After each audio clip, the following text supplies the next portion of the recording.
Does the LCS need trash talk? I think the answer is yes. And we also learned this weekend, don't piss off Zven.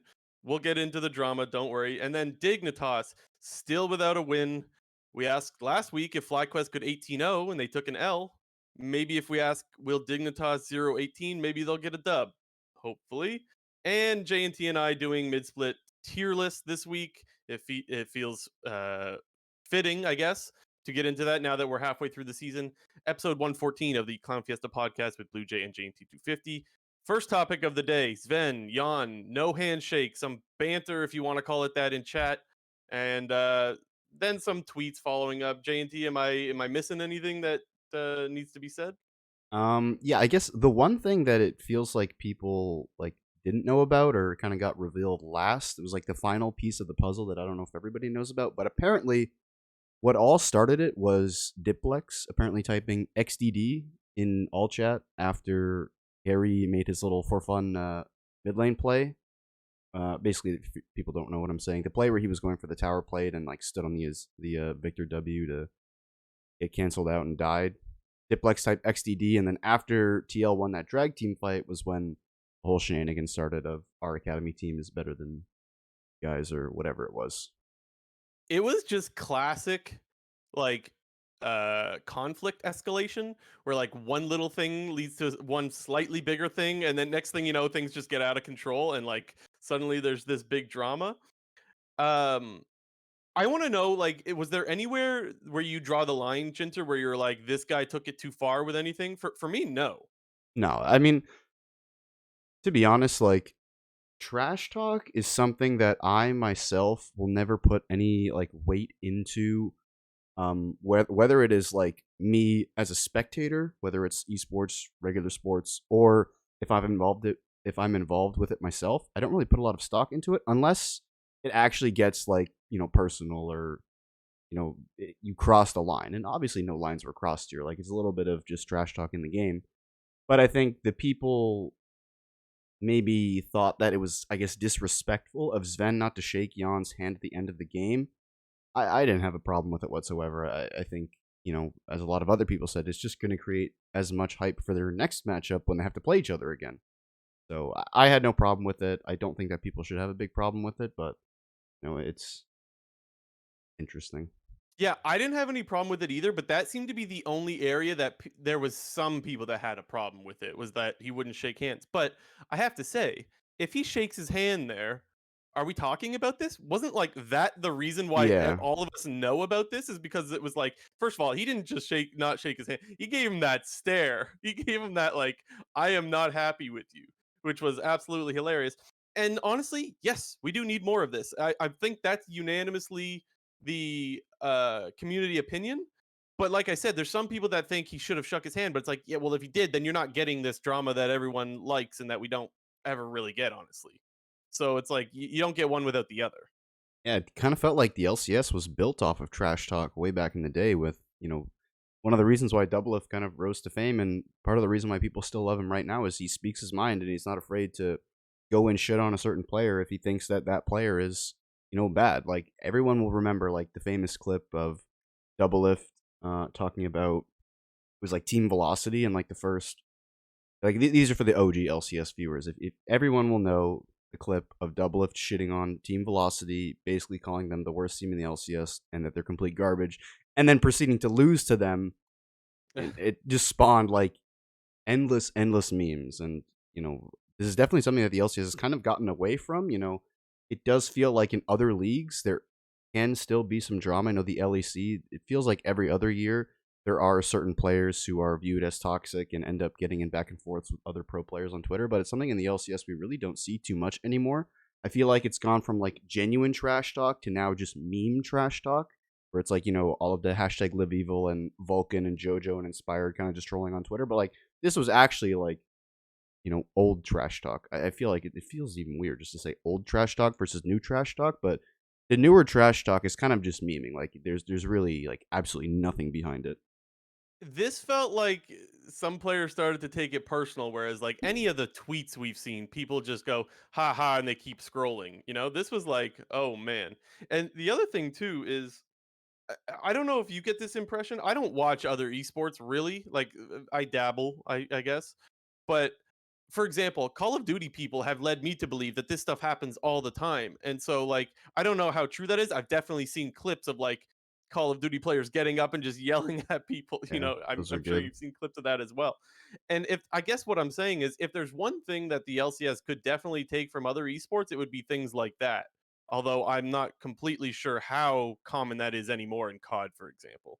Yeah, the only one that I could really speak to with that is like CS:GO, and the maximum you'll ever get from that will be like players screaming like on stage at the other players like in the middle of the round, like well not in the middle of the round, but like in between rounds. Nothing like getting up or getting out of their seat and like staring at them and like leaning over and calling them like actual shitters, but from what I know of CS:GO, it's pretty tame, more than the LCS and League in general, but definitely nowhere near, Call of Duty levels where those guys will legitimately be like getting up out of their seat, going across the stage to talk shit right in front of their face. I feel like there's probably some COD people that just tuned into the LCS for the first time and were like, "Wait, you guys think this is like a big deal? Like this like wait, what? This is like, not that big of a deal." But regardless, it's nice that we got it for the first time in the last I don't even know how many years, and I guess it has potential to start a rivalry, I guess. I would say that TL needs to start winning more for it to really blossom into something. Mhm. Like, I think it's more of a rivalry if both teams are picking up wins, right? Yeah, I mean, they got okay, random tangent, but the word rivalry in esports is like so dead. Like, please, people need to stop using that word. The rivalries are not just created. Like, it's something that you have to that just happens organically, and by no means is there any rivalry between Yeon and Zven. Maybe there could be in the future if things like this continue to happen, but Yeah. as of this moment, it's just sort of one standalone instant, but something that drew up a lot of interest in the community this past week. Like you said, are we even talking about this if the no handshake happened? I mean, maybe we're talking about it a little bit because presumably these all chat messages would have come out at some point, but you know, I think it was sort of like the what's the word I'm looking for? The straw that broke the camel's back here, where like Sven gives him Yeah. that stare down, says something to him that we don't really know what he's saying, and then walks away. Yeah, and so I guess I know we started saying the full story. Did we get into the full story of exactly what went down? Well, yeah, at the beginning I just threw that Diplex thing in there just to if people hadn't heard that. But the whole story for people who don't know, um, to start from the beginning, Diplex types XDD in all chat after Harry ints mid lane, and then roughly 2 minutes later, after TL wins a team fight around Dragon, Yeon types in all chat, worse than our academy team, talking to the Cloud9 bot lane, who I believe both died in that team fight. I know Berserker did. I don't remember if Ben was the other guy who died in that fight, but, and then basically right as the game ends, Cloud9 comes back, wins, and they type, Sven types back to academy 2 times, and then does the no handshake thing. That's the full timeline. Yeah. And then afterwards they did like even though we would love to pretend like they're still at each other's throats and they're still pissed off, they did apologize on Twitter, which like okay, fine. Like I I don't have a problem with them apologizing, but I would prefer that they didn't. Yeah, um I got the impression that Cloud9 probably told Sven to tweet something out because he maybe, kind of yeah. like it seemed like he sort of stood by it and everything, but then like 10 minutes later, an apology comes out. So Yeah. And like once things kind of simmer down and things aren't so I don't know, I guess escalated anymore, then you kind of realize, "Oh, I don't hate that guy that much." The apology that Sven put out was I didn't shake his hand after the match because he called us quote worse than our academy team and after they won the team fight at Drake in the game, I thought it was distasteful to talk shit after they won a fight, but in hindsight, I think it was a bit out of line. I was a little bit out of line as well. So I'd like to apologize to TL and Yeon and thank them for firing me up, made the match more exciting. GG. To which Yeon replied, "It's not worth an apology.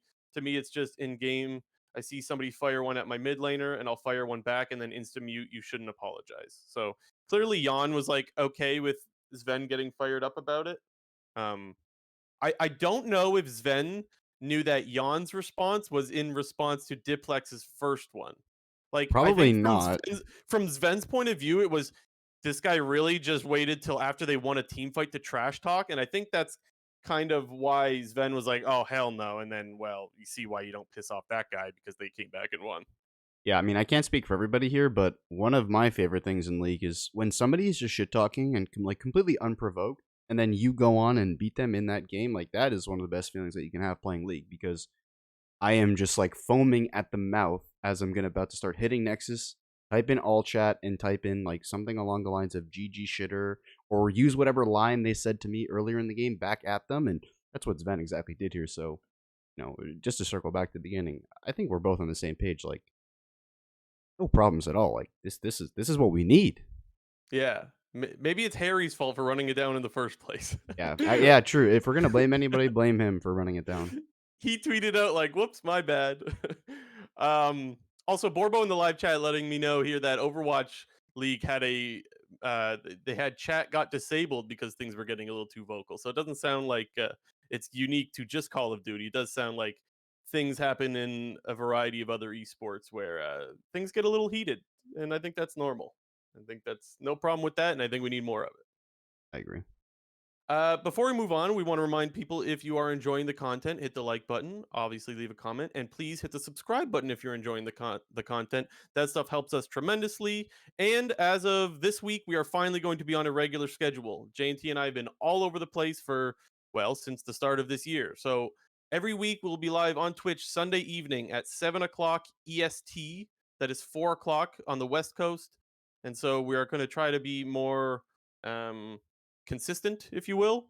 And so people actually know when the hell to show up for our live streams because, like I said, we've been all over the place. So tune in on Twitch, twitch.tv/Clown Fiesta podcast for that. Where are we going, J&T? We got our tier lists. A really good point. We're halfway through the season. The first part of the round robin is now complete, so it's probably the best time to sort of take a moment to evaluate where all of our teams are at.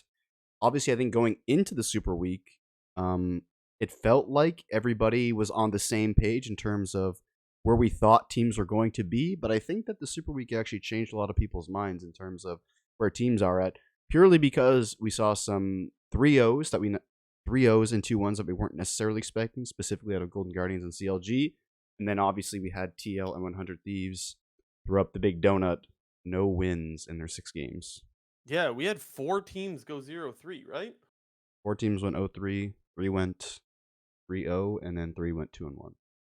Yeah, that's actually pretty crazy though. That's that many teams offered. Yeah, we'll Okay. we'll pull it up now. Obviously, in classic Clampius Podcast fashion, I've seen Blue Jay's answers. He's not seen mine. We do have some differences, but for the most part, they are somewhat similar. I'm just looking here. Yeah, for the audio only people, I will read it out right now. My tier list is as follows: S tier, FlyQuest; A tier, EG and Cloud9; B tier. Wait, do we have? I think you got them wrong. Yeah. Oh my god, they're backwards. You have them backwards. Yeah. Okay. Give me a. Okay. Just a quick little edit. Yeah, I'll flip them on the screen in a sec, but just sorry to read them out. Mine: FlyQuest, S tier, A tier, C9EG, B tier, Golden Guardians and TSM; C tier, CLG, TL, 100 Thieves; D tier, Immortals; F tier, Dignitas. We could honestly rename F tier to like Z tier or something like that's how bad Dig is. Honestly, I could have put Immortals in there too, but I was like, they got 2 wins, fine. But yeah. And then on Blue Jays tier list, he has FlyQuest S tier, EG Cloud9 A tier, Golden Guardians and 100 Thieves B tier, CLG, TSM, and Team Liquid in C tier, Immortals D tier, Dignitas F tier. Yeah, so not really a whole lot of difference there. How do we want to do this? Do we want to just start off by talking about FlyQuest? We'll work our way down, go one team at a time. Yeah, I mean, I feel like we should also get Dignitas out of the way as well. Like, I mean, I guess we Okay. Yeah, Well, whatever you want to do. Now we'll start with FlyQuest. I guess they went 2-1 in the Super Week. I think a lot of people were expecting them to go 3-0, considering they had some pretty easy matches on their schedule, but did drop that game to TSM off the back of the monstrosity that is Solo's Pogath. Yeah. The inting choke out. Well, I don't want to say inting. Like, first of all, one of his deaths was like level 1 as Yeah. well. So that After that wasn't like, 5-man rupture. but it is a classic. Like, that's a solo. Like, that's how that is solo, right? To lose lane, win game. That is his mantra or whatever you want to call it. That's exactly how it is. Um, I didn't think FlyQuest played all that bad. I'm gonna cope a little bit here for FlyQuest and for FlyQuest fans. I kind of thought they got a little bit unlucky when I'm rewatching those team fights. Um, there were so many times that TSM is getting out with a sliver of health, and while people might say, "Yeah, but they didn't kill them, so they got it." The reason why I say unlucky is because a lot of those would have given Jinx a reset, and when Jinx gets excited, she gets attack speed. I went and looked it up. She gets 25% attack speed, which is pretty significant, and movement speed.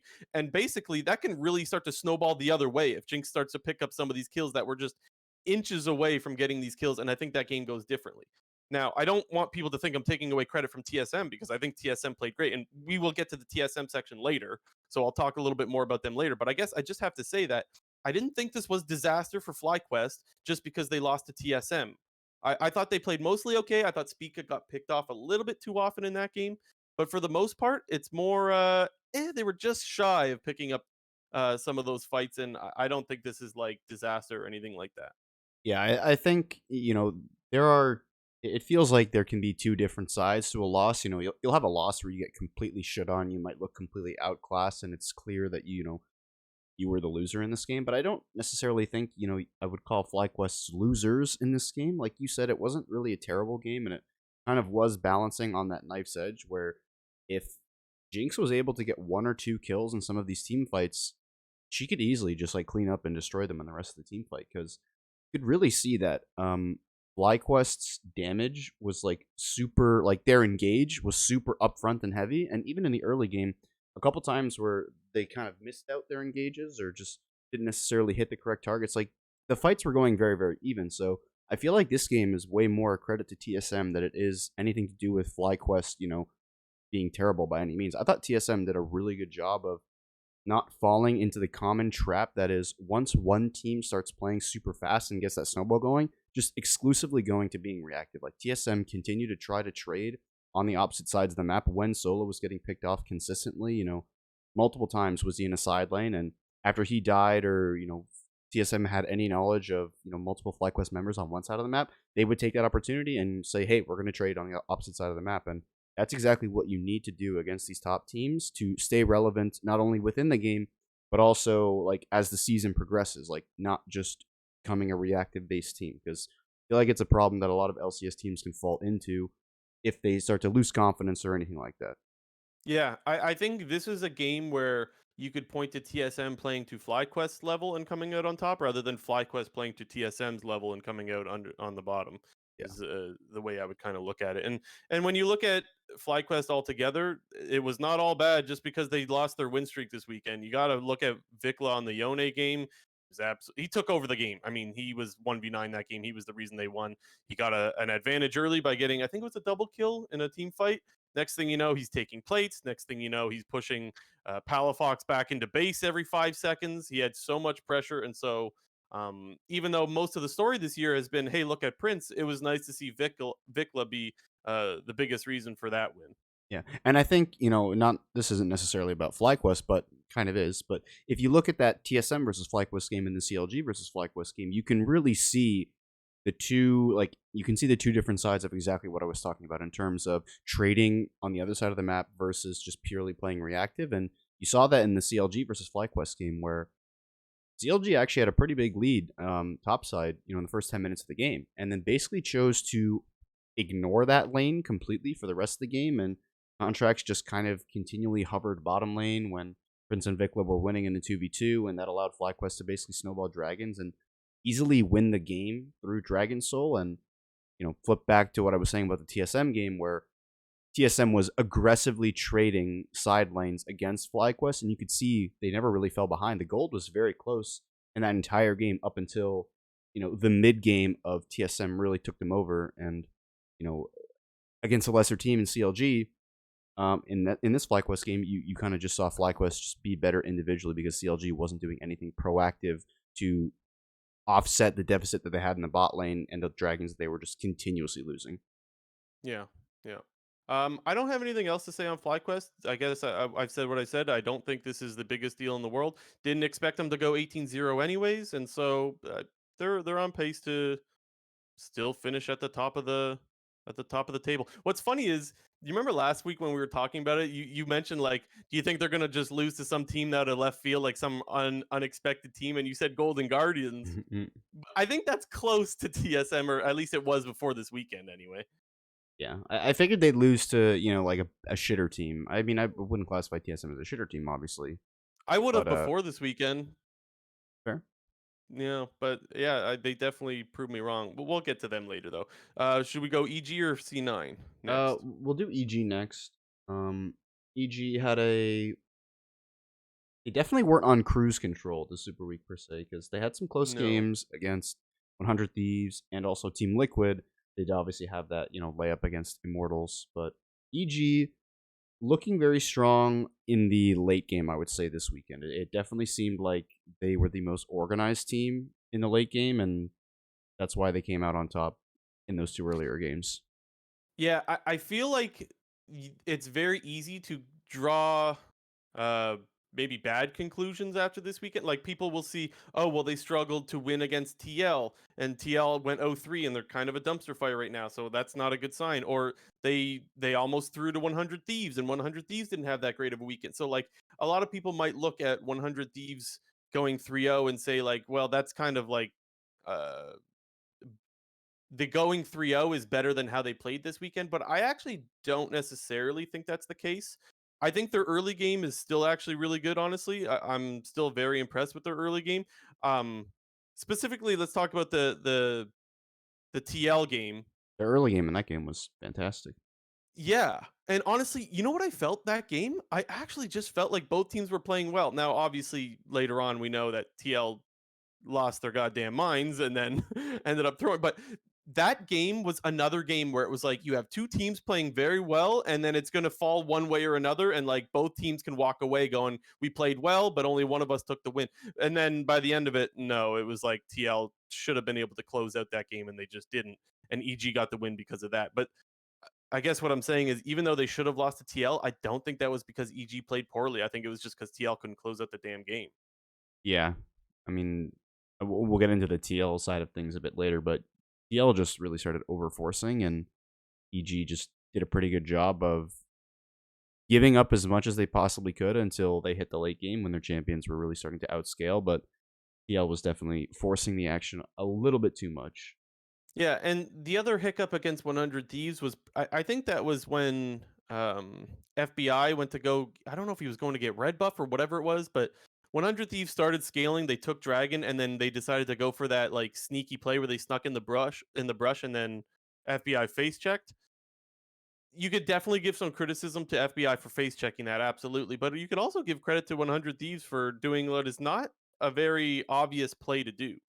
Um, Again, maybe I'm just coping. I don't know, but like, that was not an obvious play to expect 100T to be in that brush when FBI checks it, and that was really probably the biggest throw, because that was when 100T really started to scale, and you saw Double If Jinx get, I think he was full item near that time, somewhere around then. Yeah, he So, was. I think that was when he hit like 4 items basically.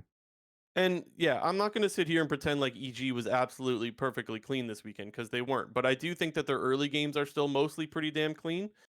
And I do expect that any of their issues will be cleaned up, so that's why it's easy for me to have them in the A tier. I still have them just behind FlyQuest. I couldn't bump them into the S though after, like I said, even though I didn't have a problem with their 3-0 weekend, it wasn't like super clean, so I couldn't put them in the S tier. Yeah, it does. It feels like the gap between FlyQuest and the rest of the teams is shortening just a teeny bit, and whether that has to do with the loss of TSM and the 3-0s of Cloud9 and EG, whatever. But despite the records and the wins and the losses, I think you can see general improvement from EG in all three phases of the game, and FlyQuest just isn't necessarily dominating as hard as they were at the start. So it definitely does feel like EG is catching up a little bit. And I think the reason why they have the best early game in the league, in my opinion, is I think generally the guys that are The thing is, everyone kind of calls the shots, but generally it's the Inspired. jungler. Generally, Inspired. it's the jungler and the support, right? And I honestly think, stop me if I'm wrong, J&T, but I think EG has the best support and the best jungler in the league. I probably would tend to agree. Some people might say, "Hey, you're not giving Blabber his fair shake," and don't get me wrong, I don't think Blabber's too far behind, and maybe we'll see things change once he's got a new mid laner. But I think for now, I still think you have to say Inspired is the best jungler in the league. That guy is, he's everywhere. Yeah, I mean, if He you influences wanted any lane he wants to in the early game. Any lane he wants to influence, he's there and he's getting a lead for them. Like, it's actually insane. yeah, I mean, if you wanted to, like, nitpick and be really, like, definitive, I would still say that Inspired is the slightly better jungler, but, I mean, maybe the one thing that Blabber has over him is, like, a bit of the micro in terms of, mechanics and whatnot. Not to say that Inspired doesn't have good mechanics, but, we do sometimes I mean, Inspired does play more for the team just in general. Yeah, it's more Um, of a style thing. It feels like, yeah, doesn't it? it does, but you watch him play. I mean, his early game and his pathing is just so good. That game it was against Team Liquid actually. Basically just one top lane. Like should have one top lane, but Summit kind of took over a little bit in the mid game, but did a really good job of getting shutting down Summit in the early game up until he became relevant in the mid late game.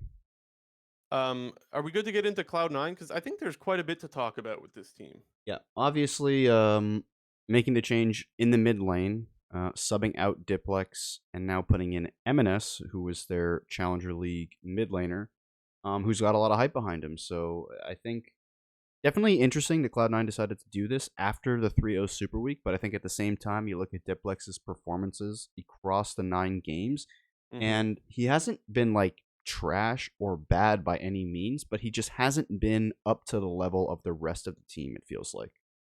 Well, and we said even just a week ago, like C9 doesn't really seem like themselves. They're not really getting ahead in the early game, which is like not a good sign. And this is another one where they got the 3-0, yeah, but like I don't know. I don't feel that confident. I even considered putting them B, but I was like, I can't do that. Like, I just think they are better than Golden Guardians and 100T, who I have in the B column. So I had to put them up in A. But I have to admit, I thought about B just because they haven't looked like themselves. They don't look like the Cloud9 that we know. And even this weekend, I guess I want to ask you, JT, did it bother you at all seeing them fall behind Dignitas? Not really. I mean, it a little bit, but they didn't really play like early game. Like I think Cloud9 sometimes they can suffer from success a little bit because this team has been so dominant in the early game for basically since Blabber became the full-time starter. So for the Right. last Yeah. 3.5 years, season 10, 11, 12, and now the beginning of 13, Cloud9 has been the premier early game team in the LCS, and I feel like that is what we normally expect from them. And I think just in the case of the Dignitas game, like they picked no early game, and Dignitas had a ton of early games. So to see them fall behind, it wasn't necessarily surprising. However, I did think that they would still, have no trouble whatsoever, and maybe there was a little bit of trouble. Yeah. I do think the move makes sense. Look, I'm not going to pretend like I've watched a bunch of MNS games, but it sounds like he's having a great old time in Challengers League. His stats are amazing. I don't know how relevant that is, but clearly C9 is not playing the style that they want to play, or else I mean, they would have kept that Diplex if they think everything is fine. Clearly, C9 is not of the opinion that everything is fine. I get the feeling they think they're getting away with the 7-2 record after the first half, and that they feel like not everything is as good as it may look having that record. Yeah, I think, it also probably has a lot to do with the level of, teams like Evil Geniuses and FlyQuest. At this point, Cloud9 is behind the both of those teams and is playing catch up because both FlyQuest and Evil Geniuses look better than Cloud9 does. And I think, Cloud9's looking at their options here, and they're probably their thought process is probably that, hey, like our skill ceiling is going to increase, however much we think it will by putting an MNS over Diplex. And obviously when this was in November when all the roster changes were getting announced. We knew that both Cloud9 was signing Diplex and MNS, and at the time it was known, or I guess it was said, that they were going to compete for the starting spot. So it's not really a surprise to see MNS come in, considering that going into this we knew that those guys were going to be competing to begin with, and with MNS basically destroying every single like academy mid laner or challenger league mid laner, it's not a big deal. And I think that if Cloud9 wants to be the best team in the league, they need to put their best 5 players on the Rift. Yeah. Yeah, I think that's fair enough. Did you think it was messed up at all that Fudge said he would replace Diplex? It it what I mean, it was a little bit messed up, but then it feels like it's more messed up now that he actually got subbed out. I think it was more messed up that they asked him the question. Like, because it was just with the cutie Cinderella tea time thing, right? And so they Yeah, pulled the little ticket out and it read, like, who on Cloud9 would you replace or something like that? And I was like, I can't believe they asked him that. But not only that, I can't believe he answered it honestly. yeah. Like, dude, I was like, just say Blabber, just say And he Blabber. had to We yeah, he had to single out the new guy. dude. I was like, just say Blabber. You can XD, and then you guys can laugh later because they're good friends, and everything will be fine.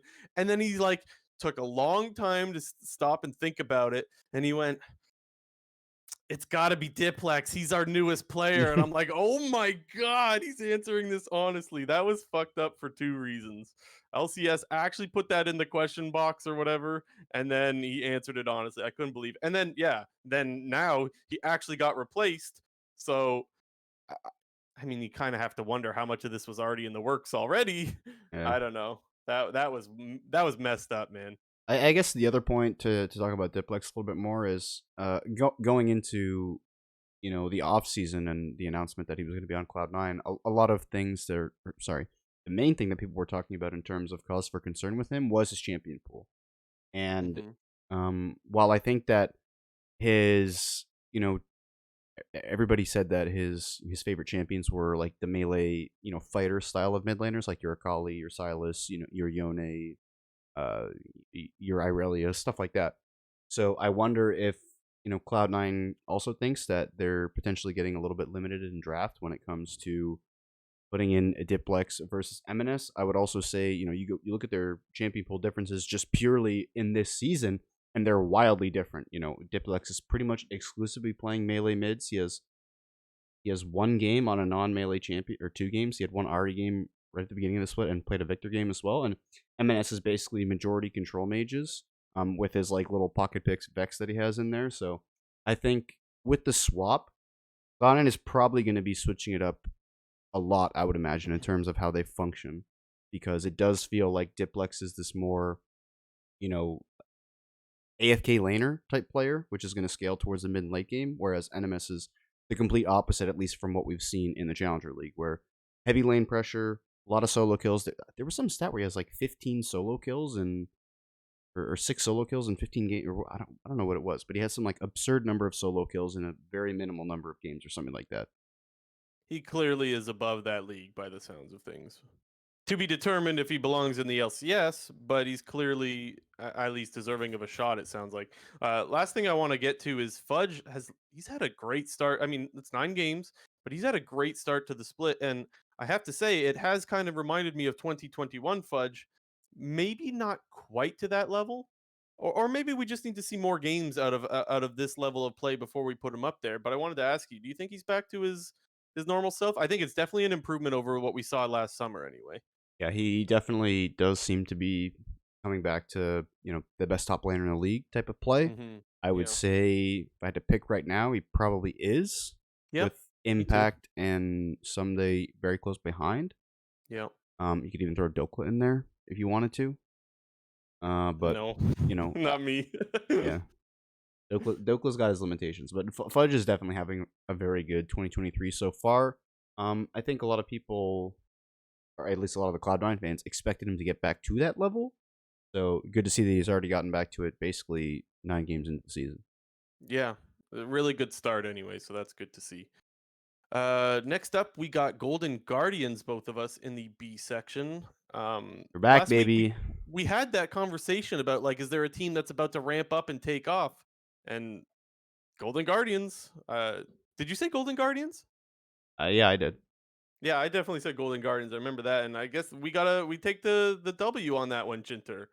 I We're didn't think they back. would 3-0. Definitely not the I 3-0, but I will say though, I didn't think that 100 Thieves beating them was automatic. Well, I did predict 100 Thieves to win that game. I remember saying to you that, like, through the first through the first 8 games of the season, they had each played the exact same opponents, and they were both 4-4. And that going into that game was like kind of a coin flip. Um, Golden Guardians, though, my God, they're looking good, man. Yeah, I mean, they found the winning formula. It's we have Licorice play Renekton only.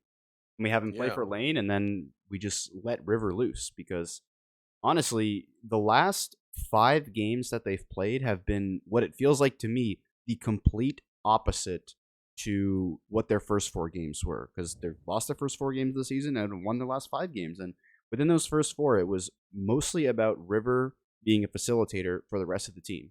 And they basically flipped the script on that, specifically with top lane, where Licorice is now just being the facilitator for River. And Well, let's also recognize some things changed as well, right? Like obviously, Gory has yeah, had time, and what was the other thing? Oh yeah, their strength of schedule started off with like FlyQuest, yeah, EG, they had C9. a tough first 4 games.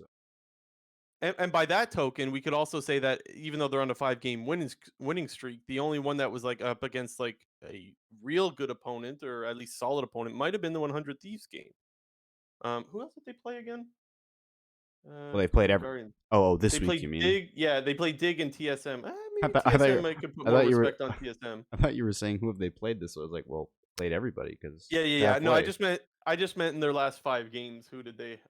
Um, Obviously teams that they should beat, and so maybe this team's just the bar. We had that discussion last week, or maybe if they do start to take a game off of either EG or C9 or FlyQuest, maybe they are a top team. I'm not ready to go there yet. I guess Yeah, I would have to ask you how many wins do they have to get against a team above them for you to say they're amongst them? well, it's hard to say because I don't think, at least for this team, I don't know if wins is what you can necessarily categorize it. I think it's just when it feels like Golden Guardians right now is in a little bit of a similar situation to where CLG was 2 or 3 years ago when they didn't look good, and then they started playing the Bronze Zodiac comp with like Vi Galio and basically going hard engaged to where there was almost no hard engage in the entire league. And then they started winning a bunch of games, and the question was like, CLG is very good when they're on this style, but they're not when they're on a different style. So for Mm, me, I guess it mostly probably comes down to Licorice and how the team functions when they're not just playing Renekton top lane and team fighting and kind of playing for early lanes. So I would say that for me, when it comes to Golden Guardians, seeing them on diverse styles of play and seeing other players pick up more of the load, because let's be honest, the majority of the heavy lifting right now is being done by Gory and Stixay, and they're doing a yep. really good job at it. But we talked about this when it came to 100 Thieves last week. But what is this? What does this team look like if we flip to a topside meta? Like if it becomes a topside meta or something along the lines of that, we have not seen, like, apart from these last 5 games, Yeah. Licorice has been one of the worst players in the LCS, and I would have almost zero confidence in this team should it flip to a topside meta. So I think I just want to see more all around improvements from Golden Guardians moving forward. Hopefully, some wins will come with that. Completely agree with that.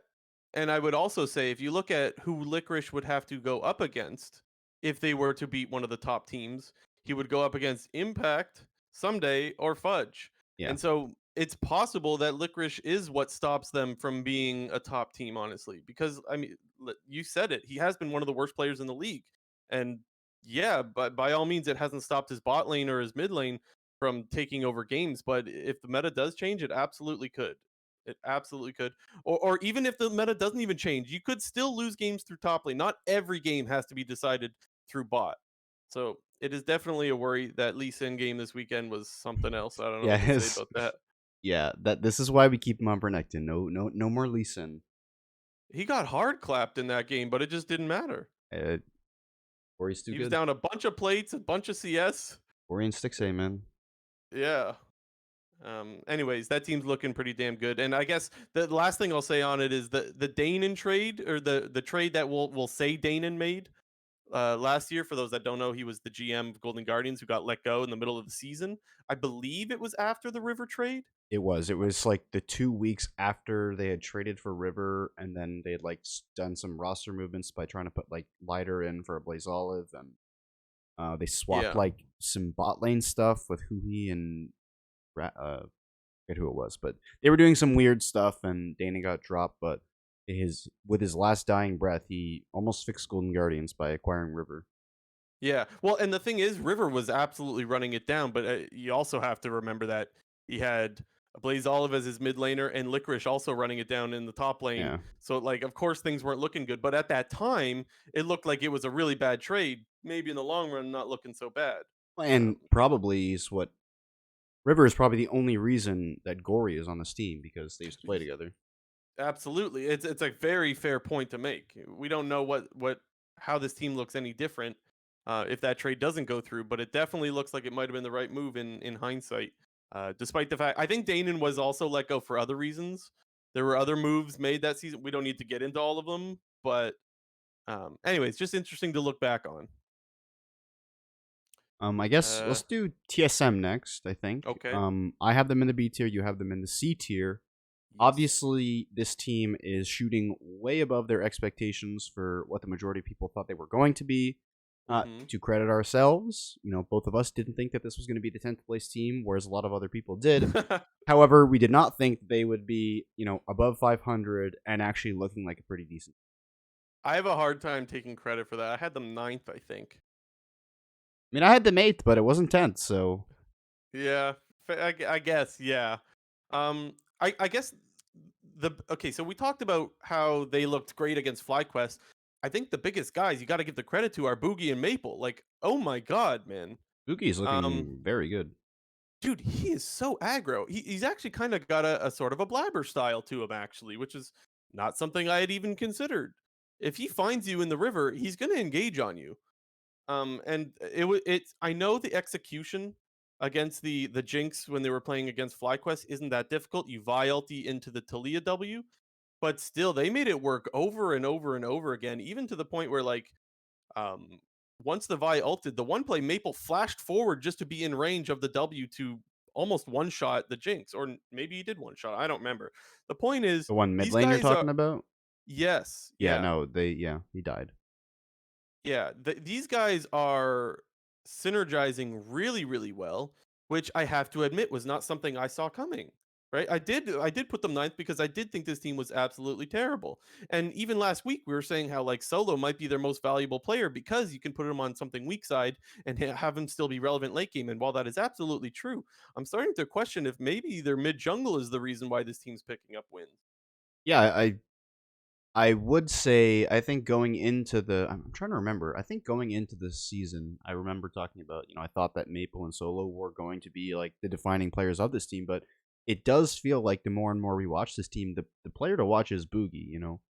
It feels like he was a guy who flew under the radar a little bit just when it Yep. came to like the acquisition and just even right now looking at his all the teams that he's been on, like he's been on some pretty damn good teams. Like Machi, they've been to Worlds. Flash Wolves, they went to Worlds. V3 Esports, he went to Worlds with them in season 10. Like that is by no means a scrub, and I think probably some at least a player that's going to command a little bit more respect. I think in the next half of the season, whether it comes to jungle bans or teams game planning around him, because like you said, this guy is very aggressive. He does have like a little bit of a blabber feel to him, and I think they are functioning a little bit similarly to Golden Guardians, where they are using top lane as purely a facilitator to allow the jungler to let him do whatever he wants.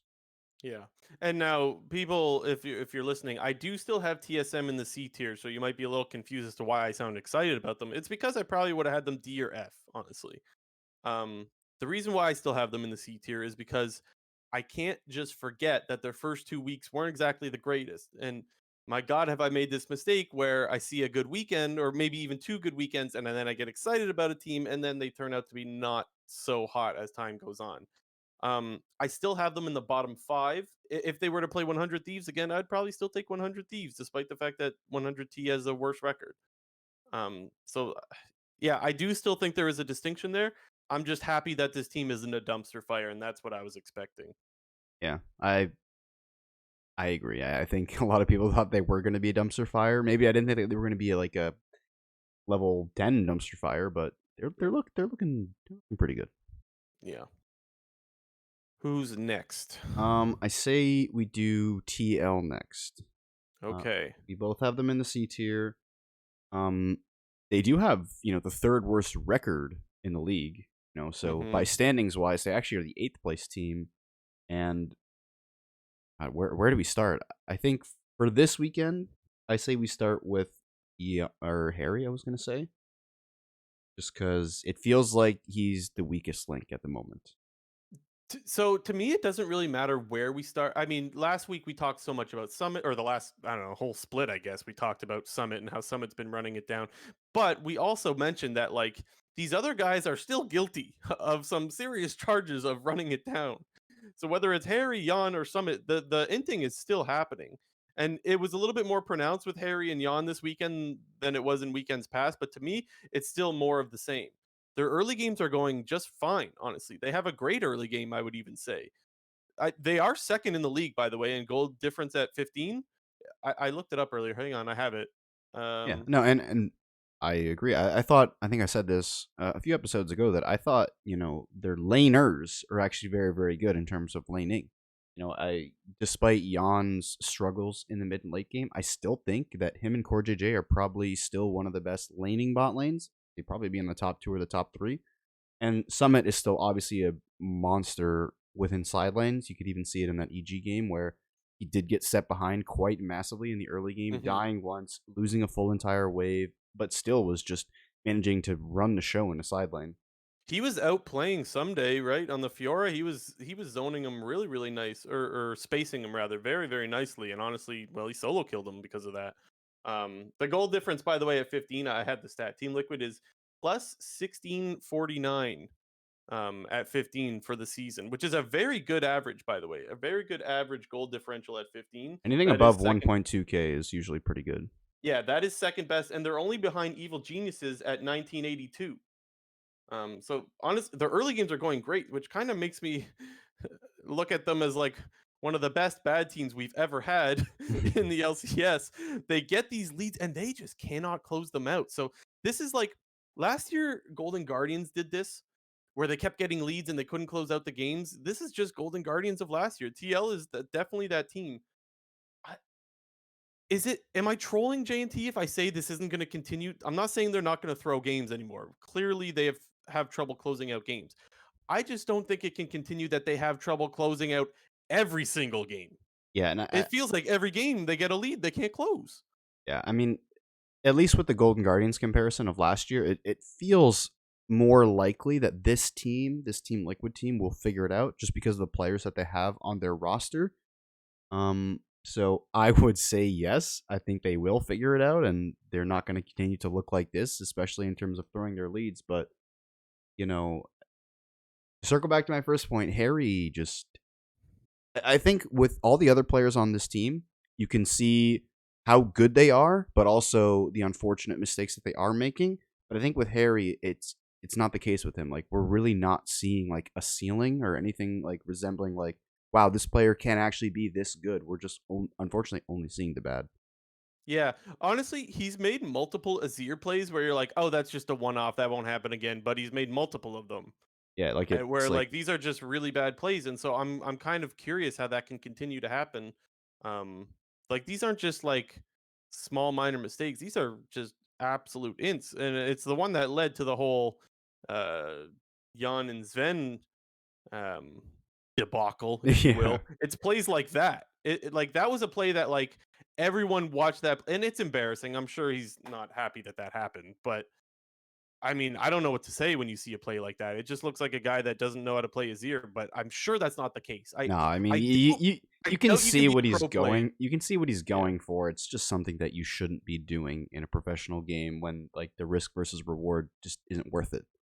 I mean, that particular play, I could not see what he was going for. Well, He he was shuffled the mid laner into the mid lane and then shuffled out. Like it yeah, I don't know. he was trying to get the tower played and then like shift out of there, but he stood on the Victor W for too long, and then it got him stunned, and then he still wanted the tower played, and then he shoved the wrong way, and then dashed out, and still Yeah. it was just like it was like one of those things where like you're watching a train crash, like it just kept Yeah. getting worse and worse. Like the cars were all like slamming into the back of each other every single time. Something continued to go even worse and worse with that play. But and again, it wasn't all bad this weekend. Like there was, especially the EG game. Piosik had some really nice engages early on the Jarvan. He had he. even there was an Elise game as well. Who was that against? Was that against C9? Yeah, that was the C9 game. Like Piotr is getting things rolling in the early game, so like there's definitely some things to look at. But then late game on that Jarvan, he's Oh my engaging god, where there's no dude. world where anyone can follow up, and so I'm just so perplexed as to what to think about this team. How can you be so good and then I don't know, maybe the 20-minute mark hits and then suddenly you're like so bad? It's actually amazing. It really is fascinating. I mean, one thing that I mean, the community sentiment seems to be that, you know, why are you putting, your quote unquote playmakers, like why are you giving those duties to the rookies? Like, going through like Twitter and Reddit a bunch this week, a lot of the brunt of the flame was being absorbed by Harry and Yeon, and it was using the example of why are you putting these rookie players as your carry roles. And to that, I would just say, like, to the community and the concerned TL fans, like, guys, you still got to give it a little bit of time here. We are only 9 games into their first ever professional LCS split, and I know we've brought this up in the past, and doesn't mean that this is going to be the case with Team Liquid, but look at Evil Geniuses last year. They were 4-5 Yeah. in the first half of the regular split, finished going like 8-1, had Danny and Jojo Pion as almost pure rookies, and then became one of the best teams in the league for the rest of the year.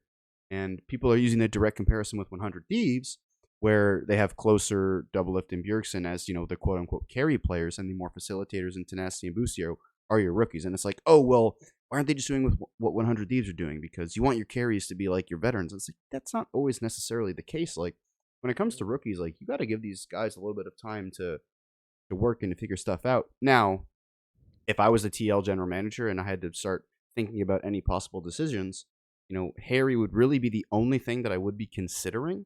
Although I still think that he deserves some more time to figure it out. Because when it comes to Yeon, while he does make his fair share of oversteps and mistakes, and I feels like I'm underselling the mistakes, he's making terrible mistakes in the mid and late game. Being too far forward, Gale forcing in to finish kills when he's like going to be trading 1-for-1, positioning in the mid and late game is not the greatest, but this guy is laning is really, really good. Like TL is the second best early game team in the league for a reason. Like Yeon and CoreJJ are winning the majority of the lanes they're playing against, or at the very least getting 2v2 kills in response or getting solo 2v2 kills. So I still think there's a lot to be desired with this team, and it would not surprise me at all if they started climbing up the standings quite quickly. So I I, think that TL is going to figure it out. I think that's fair. I also think it's fair to say that it's only 9 games. I think that is fair. However, the comparison to EG last year, like I don't think EG looked even close to this bad last year. Even though yes, there was you said they were what 4-5. Like I think they were I don't four and recall five. them. I don't recall them absolutely running it down game after game after game. So there's some parallels to draw, but I don't think it's an exact fair comparison if I have to be honest. I mean, yeah, a And that comparison. game against EG, I have to lay that one at the feet of Jan for walking. I mean, if you just need a timestamp, just go to 37 minutes. It's some 37 something, You and talking he about the just one where walks he's up. in top lane, like when he Yes, gets where he's Maokai in ulted? top lane and walks up all by himself. Yeah, I Yeah, mean that's like once again, like that's definitely his mistake. But to put that game or to put the result of that game solely on him, I don't think it's necessarily fair because Piotr literally his engages post like 30 minutes were yeah. so awful, it's insane. So Like maybe I didn't word correctly because I do think Jan is the biggest culprit, but I don't think he's the only yeah, culprit. oh I yeah, guess is what I would say. agreed. Because even after that troll engage or one of the troll engages that Piosik does with the Jarvan where he engages from a mile away, then Jan like goes bot and like starts running into the base to like keep pushing or something. Yeah, yeah. That was another like listening to his ale, Jan, where are you going, man? That play was something else because then you end up giving over Baron and I think Dragon Soul. Anyway, we could go on for days about Team Liquid because it is just out of this world. Um, Trying to figure out where to put this team on a tier list. I think right now C is just the happy medium of like, yeah, they can be good, but they could also be atrocious. So we'll just slap them in the middle area somewhere. Yeah, it does feel like a very, you know, low floor, high ceiling type team. Yeah, yeah. Who are we going with next? Got 100 Thieves up next. They unfortunately went 0-3 in the Super Week. Hmm. It was kind of it wasn't like a terrible 0-3. I mean, it kind of No, was, but eh. I don't think it was. I thought they played okay. The thing is, what's interesting is I thought the game against CLG, I think I would lay that mostly at the feet of Double Lift. Again, just to be clear, when I say that, I'm not saying that he's the only reason they lost. I'm usually just saying that he is the biggest, again, culprit to use that word. When he greeds for the plate, where the Rift Herald charge. By the way, Rift Herald nerfs, right? um, the Rift Herald just leaves a sliver left on that table or tower rather, and Doublelift thinks that he could stick around for it, and then Palafox roams down with the Talia, and they just get well. That was to me where the game started to swing, and I don't think you have any business staying up there if you're Doublelift. Doublelift is the one that's hanging around in that lane. I think that's where the game starts to swing. And then even Bjergsen, the Tristana game, while it was just some small mechanical errors, they were quite costly. And so what I thought was interesting was it's more the veterans that are kind of costing them games this weekend rather than the rookies. And I don't know if that's a good or a bad thing. Yeah, it's I mean, I would say it's a bad thing because I think if you look in the case, we were just talking about a team like Team Liquid where it's a little bit more forgiving and a little bit more understandable when your rookies are the ones who are making these big mistakes. And I think going into this split, people didn't necessarily think that 100 Thieves right out of the gate was going to be the best team. And part of the reason why that was is because we didn't know what Tenacity and Busio were going to look like. And if this team was going to struggle, it was likely going to be because Tenacity and Busio, they're going through, rookie mistakes and stuff like that. So to see the veterans in this case to be, the ones who are making these mistakes as of late, because I would say earlier in the year, maybe it was more the rookies, but right now, these big mistakes from these veterans is not a good look. Yeah, and the flip side of the coin of well, it's okay because it's the veterans is mostly because Doublift and Bjerg have played so far great this year. And so while yes, they each had poor games respectively on one game and then the other, the reason why I think you could cope as a 100 Thieves fan is to say like honestly, they had a rough game and honestly they were a big part of that loss, but they've been a really big part of their wins so far this year. And so maybe that's just coping. I'm not sure, but so far over the year, I think Bjergsen and Doublelift have been more than good, I would say. Yeah. I guess I should have said this. You had them in B tier. I had them in C tier, and Hmm. I definitely was on the fence with where I wanted to put this team. Yeah. I really did consider putting them B over C. And the main reason that I landed on putting them at C tier as opposed to B tier is I really don't like the way that feels like Closer has turned into the traditional TSM jungler, and I really don't like it. You know, Oh, you're buying the Medios and I Sneaky am. memes. It's like it started out as a bit of a co-streamer meme where in the early it was like the first two 100 Thieves games of the split. Like Closer was basically just sitting in mid lane like Bjergsen's dog, and like that's the meme. Like Closer's on a leash because he's Bjergsen's dog. And the more and more that I keep watching 100 Thieves games, it feels like Closer is just the guy who his team calls for a play and be like, he has to be there right away. It feels like he has no time to operate on his own with this team. He's always farming camps and then going directly to a lane to either hover or sit in a bush. And there's no proactivity within the jungle. I don't like, I mean, maybe it's the meta, but like him being on like Maokai Vi duty is just really not See, good. And you have these games that'll get put on an early game type champion, and he's just over forcing way too much. I know you talk about the CLG game with Doublelift, but I thought Closer was also like a big culprit in that game in terms of his Jarvan because his Jarvan game was fucking terrible.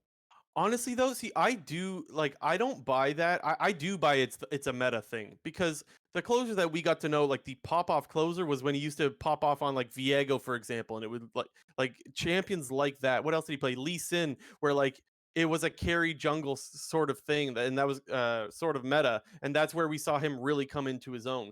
And because it is a Maokai and I don't know, just things like that, Sejuani, I guess I think that is the reason why we're seeing a different version of Closer. And I do agree with you that we're seeing different things out of him. I just think it's warranted. We've seen so many games just be carried out of bot lane in this meta, and I think that's the reason why you're seeing him play so much to lanes is for that reason. And the game against CLG, I think they got a little bit unlucky. They hit the blast cone. Do you remember they hit the blast cone to scout to see if anyone in CLG is in that jungle? It just barely misses contracts, and they see, oh, there's no jungler in this quadrant. We're free to You said dive. Blascombe, but you meant Vision Plant, right? Vision plant, yes. So they think they have information that is like false information. They think that they can go for the dive, and they end up getting punished because of that. Yeah, but they also Um, go for a shit dive because you're diving as Jarvan as a Lulu, which is like never a good strat because you saw in the dive he went for EQ, got polymorph in the middle of it, had to flash out. Like, Well, even Poom, he also didn't know that he was sitting on a ward, and Poom just flashed the first combo as well, because he didn't think that he was, or yeah, he didn't think that he was spotted. Anyways, honestly, I don't mind that we're seeing a different version of closer. I do think that's a meta thing. I still don't think this team is that bad as their record. They're what, 4-5 now. I still think they're a top half team. I just don't think they're gonna go too well against EG or C9. But maybe I'm just coping a little bit too hard. yeah, I guess if for me to sort of get back to the promised land for 100 Thieves, it doesn't necessarily have to be closer back on playmakers, but it's just the way that he operates in the game where he's just getting pulled around every single lane, and I a lot of that can have to do with not having like a game plan for the most part. When you look at EG and the way that Inspire jungles and you look at the way that closer jungles on 100 Thieves, they're kind of serving the same purpose, but the result is so different because it seems to me at least that whenever EG is planning their early game out, like they have a clear cut plan of what they want to do, whereas to me from the outside, it just seems that they're kind of playing it by ear. And obviously, I have no idea. Like, I'm just looking at what I'm seeing, but to me, that's what I'm seeing. Yeah, I feel you. I guess the last thing I'll say on it is one of the easiest reasons for me to put them in B was if they're going up against any of the teams that I have in C, being TL, TSM, and CLG, I'd be taking 100 Thieves. I think. And I think that was I could say confidently that yes, I'm going to take 100 Thieves, and I think that was the reason why I was able to put them in B still. I guess following your same logic, I wouldn't. So putting them in C makes There a you bit more go. sense for me. Gotcha. Okay. Uh, what is next? I'm a little bit It's lost. IMT, I think. Then yeah, Hmm. we just have IMT and Dig now. Did we talk Um, about CLG yet? no, we didn't. I'm trolling. Oh, CLG then. Never mind. We both have been on C tier. For CLG, um, they're what are they? They're 4-5 after the Super Week. Did pick up 2 wins. Honestly, last week it was looking a bit doom and gloom for CLG with just the way that things were looking and the strength of schedule that they had going into the Super Week. And both of us just kind of quickly pushed this team to the wayside and said, "Hey, they'll be 2-7. They're not going to be that good." But it feels like they flipped the script a little bit here. Absolutely. I don't know what to think about this team anymore. I have no idea. Like, okay, new rule, JNT. Anytime I'm surprised by CLG, you need to call me out for being surprised by CLG because I Wait, can't what? figure it You're out at anymore. you're at a 2 count this year so far of being If I surprised. if I'm surprised by them, you're not allowed to let me be surprised by them. I don't know exactly what that means, but Okay. dude, huh? They looked so bad for 2 weeks in a row. I don't know. Dokla looked good this weekend. The Aurelia popping off. That game against T. Okay, maybe he was a little bit lucky that team fight in the river there, but like he's living on like 1 HP and just picking up kill after kill Yeah. after kill. That was sweet though. That was still so hype. That fight was on a knife's edge. Yeah. That's like the full lifesteal Irelia wet dream. Like just individually hitting people. Like you get the lifesteal, get triumph proc Q to the next person. Oh, This is why CLG fans always have faith though, because at any time things can just go well. yeah. I don't know. I thought the way that the FlyQuest game was playing out in the first 10 minutes, I thought CLG was going to win that game. I thought they They did should have get a won that lead. game. They did get a lead against FlyQuest. I know How I did like that one turn? Because I remember Contracts was Omega, like he was ganking everywhere. yeah, His Sejuani was great. they ganked top 2 times very early in the game, killing Impact both times, I believe. Right, He right, did right, right, he right. didn't really Yes. he didn't miss a lot of minions, I think. Wave was fine and he had TP the first time, but basically I talked about this a little bit earlier, but the way that TSM played their game out against FlyQuest, I think if CLG did the same, CLG would have won that game because CLG ended up with a massive, like I think it was like 1.5k lead in the top lane, like 10 minutes into the game, and Mhm. basically then decided to leave that lane alone and let Dokla play it out as a 1v1 and use contracts as like the support for the rest of the map because FlyQuest was obviously winning quite hard in both mid and bot lane. Like Palafox really got fucked over level 1 by losing like almost his entire HP bar, and then Vikla you could just see was playing up in his face the entire time. But I really think that if CLG traded sides of the map and just continued to focus down top side, I think they would have won that game. I forgot about Vikla that game. It was Vikla the reason Yeah. why the game started to turn because yeah, he made Mid Palafox. lane just started getting a bit out of control. Yeah, dude, I just think Yone's so OP, man. I think this pick needs to be picked more often. Like, it's so OP if you get like every champion's like somewhat bad when they fall behind, and I think that's still true with Yone. But I think if Yone gets ahead, it's so OP that he could just dash in, do as much damage to you as he wants, and just oh, okay, I'm safe now. He is AD LeBlanc. He's the same fucking thing, and I think that's so busted, man. It I think it's definitely so busted to be is. able to trade whenever the hell you want when you're ahead. That's not balanced. It's definitely one of those win more type champions where he's an ADC, in terms of his damage output. So when behind, he's not going to be great, but when ahead, especially with the safety that you have with the Soul Unbound, I think it's called, which is his Yes, it E, is. which allows you to do whatever the hell you want. But again, when he's behind, I don't think he's any weaker than any other champion that's behind. I think he's still like an average champion of like when you're behind. So it's just like to me, it's like a good way to roll the dice. And if things start to go your way in the early game, you get to just take over the whole game. Or at least that's what it feels like. Certainly felt that way when Vikla took over. Mm, Palafox had to base every 5 seconds because yeah, Vikla was just like, I feel like trading now because I'm ahead. Yeah. Really, really busted. So I didn't. Dokla seemed so sad after that game. Like, and I think he even tweeted out like, "I could have carried that game." And I was like, "Dude, don't be so hard on yourself." Like, I didn't think he played that bad. I just thought like Yone's busted, and FlyQuest is a good team. yeah. I don't I know. mean, I think it's just like you could have beat the top team, and Yeah, I think if CLG plays that game out, through topside rather than you know contracts, like I said, playing catch up bottom, they would have won that game. classic like knowing what could have been sort of thing. Yeah. And the other place I got to give credit was they punished TL really, really well in the. I think that was that the first game of the week. Yep. Maybe it was day one. I don't know. But that was the one where Piosik got a little bit excited and started chasing them through the jungle after Baron got stolen. And then Luger was like, "Hold my beer," and then just absolutely erased all of them to close out that game. That was another good game out of the CLG bot lane. So honestly, from week to week, they're gonna look bad. They're gonna look good, and I don't think there's any logic to it. Yes, pun intended. It doesn't make sense. It is the CLG way. Yeah. They're one of the few teams, it does feel like, that does play through topside.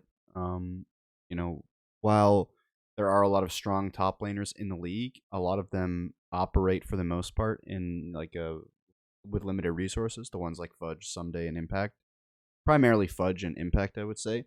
But CLG is definitely a team that likes to obviously pick for topside. We're seeing a ton of counterpick given to Dokla, and even just straight up blind pick, Irelia, in that 100 Thieves game. I thought 100 Thieves like really fucked up by not picking a better counter into Irelia. They picked Gwen into Irelia, which is not even a good matchup. So that was a bit confusing, and Dokla punished them hard in that one. Dokla He just he had an sent it. ADCS lead. I have the notes here. ADCS. He was up 2.7k against Tenacity's Gwen, and that was at the 27-minute mark. And made sure to jot that one down because it wasn't like he was absolutely popping off with kills every 2 seconds, but he was That's a he was full hard item. winning. 2800 Yeah, gold is a full item, basically. yeah, yeah. So yeah, Dokla had a good weekend. I wish he wasn't so hard on himself. I was like, oh, don't be so sad. Yeah, I don't remember who said it. I think it was Cubby on Twitter or something, or maybe it was during the cast. But he was like, if CLG would have beat FlyQuest, Dokla would have got Player of the Week, which I would have Mm, agreed. yeah, maybe. We didn't mention when we were talking about Golden Guardians that 6A won Player of the Week. Yeah, what a Good for beast. him. Let's He go like, Sticks, eh? yeah. Yeah. Showing that some of the boomers still got it. Okay, He's not even now that. He's we not can even go that. to. He's not even that boomer though. Like he's not that old. He's No, only like he's just like a 23, longtime 24. player though. Yeah, I think Sticks he A's got came. to be older than that. No, I think he's 24 Interesting. because he came into Anyway, LCS when he was 17. I thought like, super young. yeah. Okay, I trust. Anyways, Sticks A had a good weekend. Dokla had a good weekend. All is right with the world. Alrighty, to the shitters we go. We have Immortals up first. They caught the 0-3. Unfortunately, we're playing some very, very good teams. I don't think that anybody was expecting them to win any games to begin with, playing against Cloud9, FlyQuest, and Evil Geniuses. So, yeah. I have nothing to say about this team that I haven't said. I guess just quick recap. We think their top side is good. Actually, I didn't even think Revenge had that great of a weekend. I think he was mostly outclassed, and that's the only thing that's really been good is the top side of the map. Their bot side still looks pretty bad, and that's the way it goes. And so I expect them to lose games. That's all I have. Yeah. Pretty accurate summary there, I think. The only Yeah, it's hard to even throw them like any form of a bone in terms of things that they did well. The one thing that I will say is it does feel like Kenvi is looking more and more like an LCS jungler in terms of how he operates. Obviously, it's not going to always be pretty when two of your three lanes are pretty much losing every single game. Hmm. But it does feel like he's not drowning like he was at the end of last year when he was put on like another pretty horrible Immortals teams. Like it felt like he almost had no direction and didn't know what the hell he was doing. But I would say that the more and more we're looking at him play, it does feel like he understands it a little bit more. Yeah. And I guess I'll just throw Dig into this conversation because I will say I almost had Immortals in the same tier as Dignitas. If these two teams play each other, I don't think it's obvious who's going to win. Like I don't think Immortals is much better. I know everyone's going to think that because they have a couple of wins that they're, much better than Dignitas. I just don't think that's the case. And I think what if we went player by player, Jinter? If we went player by player, is there any like obvious standouts to where Immortals is just head and shoulders above Dignitas? Um, Maybe they have a better top laner, Yeah, and I would say slightly, and right? and Like but I don't even yeah. think Armut's been that bad this year. Yeah, and yeah, it's hard because I think in most cases, I think I would argue that like Diggs top side, like the trio of Armut, Santorin, and Jensen is obviously way better than Immortals top side of Revenge, Kenvi and Blaze But the way that they've been playing, like Kenvi's Mhm. been playing at a pretty similar level to Santorin. Revenge has been probably playing a little bit better than Armut. Blaze and Jensen, like maybe Jensen's playing a little bit better, but none of them are looking that good. So Yeah. it's player by player, Dig should have the massive advantages, but the way that they're playing, it's pretty equal. Yeah. And look, Jensen definitely not looking as good as we expect him to look. Santorin, same thing. But this is not the biggest issue with the Dignitas roster. The story is the same with them as well. Their bot lane is just bad, and mostly, honestly, I'm sorry, but it's Spawn, right? Like that's Yeah. I On hate talking about this every week because it feels like we're just beating a dead horse.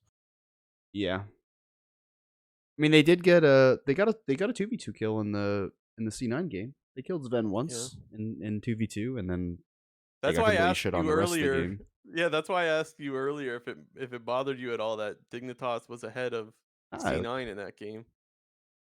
I said, I don't C9. know. Okay, are they going 0-18? I say no. They're getting a dub. I mean, I When do they play Immortals next? yeah, I mean, the way that they are performing suggests that they will be 0-18. However, it probably won't happen, but I'm going to say that they're going to go 0-18 so that they catch a win soon.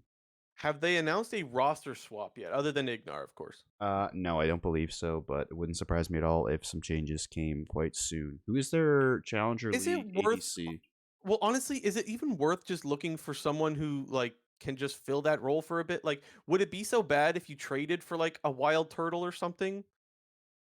Like Yeah, Wild Turtle, Wild he's on they TSM Academy or something, right? There's, he played I with guess my Ignar point is, before. there has to be an AD carry out there that you could slot into this team. I don't know if TSM's gonna hold on to Wild Turtle like hold them ransom because I mean, obviously Dignitas doesn't exactly have the money to throw around. But my God, there's got to be an option I somewhere. mean, honestly, it's not a terrible idea. Like that's 3/5 of the old FlyQuest team. So Santorin, Wild Turtle, Just Ignar. So just saying. GM Blue Jays at it again, dude. Well, I mean, who knows how willing TSM is to also, and how willing Dignitas is. We know that these. It's amazing that Dignitas went and spent money for Jensen and Santorin already. For them to also go for someone else that might cost more money, then I don't know. And the other argument too is people have made the comparison to like the old CLG where it's a roster of veterans that just can't do anything anymore. You're maybe approaching that label a little bit more if you go after Wild Turtle, who, by the Maybe. way, was on some of those CLG rosters. Yeah, but I think not to not to go back to the shitting on Spawn part, but Oh god. if they had a different ADC, this team definitely is not as bad as they are They because probably have 1 win, 2 wins. at least I I think they think beat that I think they at beat Immortals least that game. I I think that think game that they lost to Immortals, I think they would win if they I had think a decent AD I carry. think they'd have at least 2 wins. I think more actually if they had a different ADC who was like if they had a competent ADC. If they had Stixay on this team would probably have 3 or 4 wins. Yeah, I agree actually. I agree. Well, that's it for the tier list. Yeah, it's a bit of a somber end to our tier list Dude, here. it's the thing is It we always still got ends like 9 more we this. got 9 more games to get through of the like we're kind of stuck where like we have to talk about all the teams. We can't just ignore that they exist. Maybe we could But ignore then them. every time we talk about them, we have to shit on them again because like I can't just pretend they're playing well. Yeah. I don't know. Uh, anyways, not going through 18. I'm giving them 2 wins. They're going 2 and 16. 16. Yeah. I I'm don't know gonna who the hell they're hold gonna beat. I'm gonna hold firm on my 0-18 for some mental gymnastics here so that they will win some Mm, games. gotcha. Oh, okay, true. That's a good idea. Yeah. That's Come on, good. Dig. We're rooting for you. We are. We really are. Okay, let's do predictions now. Yep. As the records show, I myself am 30-15. Blue Jay is 32-13. Blue Jay pulled 1 win ahead, hinging off of the TSM versus Golden Guardians match last Wednesday, which was the only match we had different. However, I think that this week we might have some different ones because there are some good matchups here. Okay. First game on Thursday, FlyQuest versus 100 Thieves. I will still be remaining with FlyQuest. FlyQuest, and then we got Team Liquid versus Immortals. I'm going Team Liquid. Yep, Team God, if Liquid. they lost to Immortals, I'm gonna lose my mind. Anyway, A TL for me as well. Golden Guardians versus Cloud9. Cloud9 for me. yeah, Cloud9. TSM versus CLG. I think we might get our first difference here. I'm gonna See, I go don't with think we will. TSM. I know you're going TSM. I was gonna go TSM as well. I knew you Wow, because wow, last wow. time I went CLG, right? I think so, yeah. Maybe I'll have to think longer on that. But my instinct was TSM, and I knew that's why you thought we were gonna have different picks. I was looking at that game. I mean, one of the main reasons though why I kind of like have it in the TSM side of things here is I think that Solo is just gonna like he's the neutralizer. He's gonna lose lane win game against Dokla, and then Dokla's gonna be stuck on some heavy AD TSM's squishy champion. TSM's mid jungle has really made me change the way I look at this team. Yeah, yeah, I really like what we're getting out of Boogie and Maple right now. Maybe they just banned Talia or something. I don't know. His Talia, okay, Maple's Talia was so damn good this week, man. I'm sticking TSM for now. Already. Anyways, maybe I'll think about it some more. Last on Thursday, Dignitas versus Evil Geniuses. I just have now EG. seen both of the Dignitas games. I feel bad for them. EG. Yeah, EG. We have TSM versus Cloud9 first match on Friday. The OG banger. I'm still going to stick with Cloud9, even though my faith in TSM has been rapidly rising. Yeah, C9. Sorry, I was in typing in chat. C9. Immortals versus CLG up next. This one's a close one, I think. Nope, CLG for me. I'm still going to roll with CLG. Golden Guardians EG. EG. Yep, EG. TL 100 Thieves, 100 Thieves. I'm going Team Liquid. You're gonna go TL? Okay. Yeah. I don't know. I like the way that TL matches up against 100 Thieves. The only like cause for concern really is the mid lane for me in this matchup. Mm-hmm. I would like it if Harry was on like Galio duty or something like that, or not even Galio duty, just like control mage duty, and not Azir because the trigger he pulls the trigger a little bit early on his Azir. At least he Yeah. has been over the last 2 weeks. So I think taking TL there is a fair upset. Like I could see TL winning that game. I honestly both of these teams I think should be better than their record. So they're like both underperforming sort of. yeah, And then according to me, then I'm gonna have 100 Thieves as 4-7. Yikes. yeah, that is I mean, hey, it's already yikes for TL on the other side. Imagine I guess they would be I mean, if never they mind. won versus Immortals and lost, they'd be 4 and Yeah. 7 or Yeah. Awesome. And last game, Dignitas versus FlyQuest. FlyQuest. FlyQuest. Okay, so it doesn't look like it's gonna be this week where Dignitas picks up their Yeah, first win. maybe Well, next week. that'll be a week 6 kind of thing. Let's do quick news. Yeah, we actually have a little bit of quick news this time. Nice. Here's a person basically haven't said a single thing about since last offseason. We got a little bit of an update from Danny on LS's stream. I believe this was during the LCS Co stream. He had mentioned that he had recently spoke with Danny. I guess I don't know if he said he spoke with him or was just messaging him like on DMs and whatnot. Basically saying that he's doing good, but he hasn't been playing League whatsoever.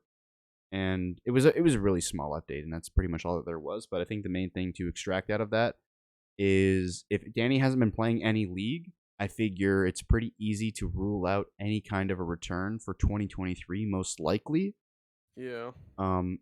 It is definitely possible that he could start playing League again, like within the next month or two, and be ready for Summer Split. But is I EG going swear to to take God, that you. gamble? Okay. What? I was gonna say, I swear to God, if you say Dignitas, I'm gonna lose Oh it. no no no That's not no no good for no your mental health at all. no no! Definitely don't go to Dignitas, Danny. But Yeah. It's I good. It's good news yeah. to hear that he's doing well because we haven't heard from Danny in a while, and obviously mental health issues. You kind of wonder about a player like that. It's just good to hear that he's doing a lot better. I would just say making some assumptions off of what was said. Likely that Danny, if he comes back, wouldn't be until 2024. I would say. Yeah, I'm still of that opinion as well. Honestly, I'm just not convinced that he's going to come back whatsoever. But the thing is, I'm speculating. I shouldn't even do that. I don't know, honestly. All right. Next up, a little bit of LEC. We did some LEC talk last week, and their group stage has been plugging along over the last couple weeks. However, one of the teams that didn't even make it, XL, they're apparently dropping Targamas for Limit, former BDS support. Yeah, I don't really have an opinion, but it's interesting. I Yeah. guess that's all I'll say. It's interesting to see. What's interesting is that roster moves are made in between their splits, right? Because Yeah. normally, like, it makes for like a different off season with the LEC. It's like they've got 3 off season if you're counting in between splits now, where some moves are made clearly.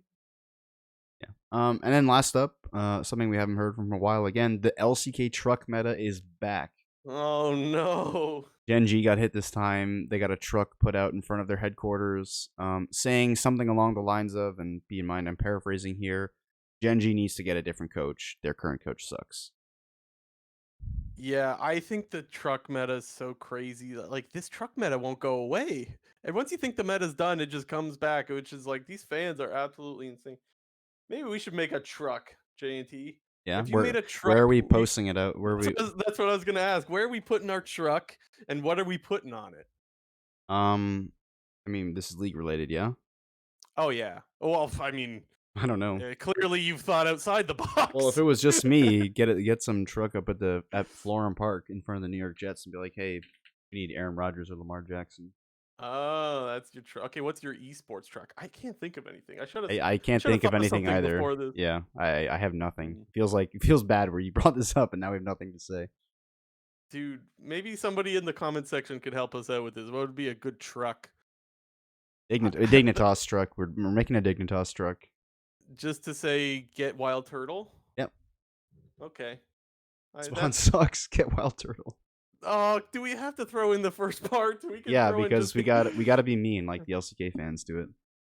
Yeah, I don't. Those LCK fans, man, they've lost their goddamn minds. Dude, the thing that's I know it's not confusing all of is them. like I realize. Gen.G is like one of the top teams in the LCK. They're like in third place. So is T1, right? T1 has always been a top team. They're always getting trucks in front of their headquarters. Yeah, but they're T1 though.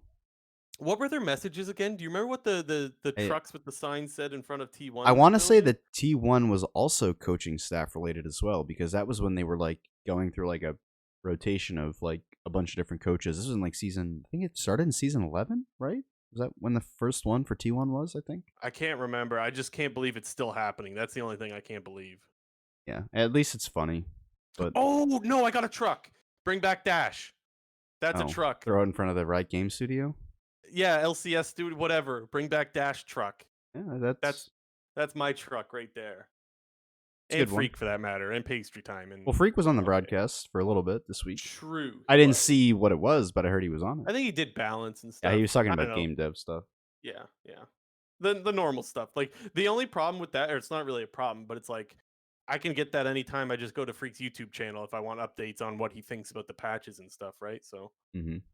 but to be fair, I didn't listen to the whole thing, so maybe he did go into other areas. But okay, that is it for this episode. Thank you guys so much for being active in the live chat. Those of you that were, thank you guys for coming back every week, and thanks to all of you that continue to support us by subscribing, hitting the like button, leaving a comment. We appreciate that so much. And for the new listeners, if you enjoyed this, you could find us on other platforms, Spotify, Apple Podcasts. You probably finding us on YouTube is mostly where we're discovered. So we're around. If you look for the Clown Fiesta podcast, you'll find us. Thank you so much. And last thing, we will be on at 7 o'clock on the regular, or that's at least the goal, for to be more consistent week to week. So we'll be live around 7 o'clock EST, 4 o'clock PST on Sundays. That is the current goal. And we'll see you guys next week. This has been episode 114 of the Clown Fiesta podcast.